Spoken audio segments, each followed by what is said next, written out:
Wahyu kepada Yohanes, pasal 19 ayat 1-5, nyanyian atas jatuhnya Babel. Kemudian daripada itu, aku mendengar seperti suara yang nyaring dari himpunan besar orang banyak di sorga.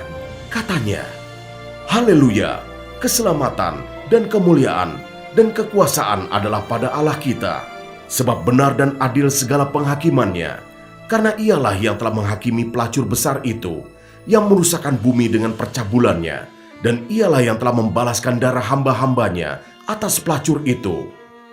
Dan untuk kedua kalinya, mereka berkata, Haleluya, ya asapnya naik sampai selama-lamanya. Dan ke-24 tua-tua dan keempat makhluk itu tersungkur dan menyembah Allah yang duduk di atas tahta itu. Dan mereka berkata, Amin, Haleluya.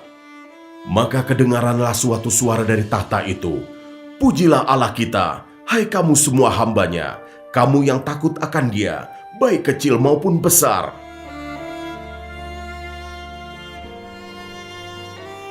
Ayat 6-10, perjamuan kawin anak domba. Lalu aku mendengar seperti suara himpunan besar orang banyak, seperti desau air bah, dan seperti deru guruh yang hebat. Katanya, Haleluya, karena Tuhan Allah kita yang Maha Kuasa telah menjadi Raja. Marilah kita bersukacita dan bersorak-sorai dan memuliakan Dia, karena hari perkawinan anak domba telah tiba, dan pengantinnya telah siap sedia. Dan kepadanya dikaruniakan supaya memakai kain lenan halus yang berkilau-kilauan dan yang putih bersih. Lenan halus itu adalah perbuatan-perbuatan yang benar dari orang-orang kudus. Lalu ia berkata kepadaku, Tuliskanlah, berbahagialah mereka yang diundang di perjamuan kawin anak domba.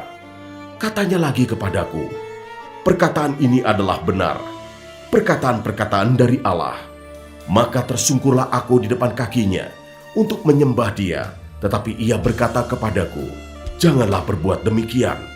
Aku adalah hamba, sama dengan engkau dan saudara-saudaramu yang memiliki kesaksian Yesus. Sembahlah Allah, karena kesaksian Yesus adalah roh nubuat.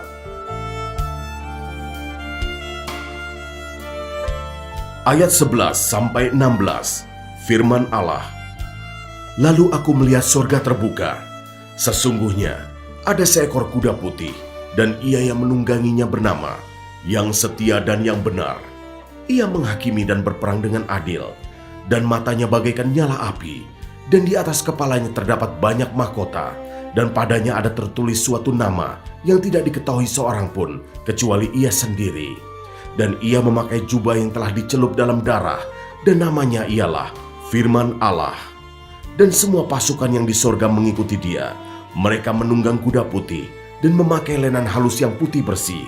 Dan dari mulutnya keluarlah sebilah pedang tajam yang akan memukul segala bangsa. Dan ia akan mengembalakan mereka dengan gada besi. Dan ia akan memeras anggur dalam kilangan anggur, yaitu kegeraman murka Allah yang Maha Kuasa. Dan pada jubahnya dan pahanya tertulis suatu nama, yaitu Raja segala raja dan Tuan di atas segala tuan.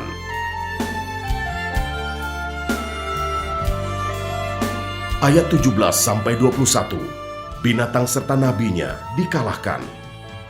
Lalu aku melihat seorang malaikat berdiri di dalam matahari, dan ia berseru dengan suara nyaring kepada semua burung yang terbang di tengah langit.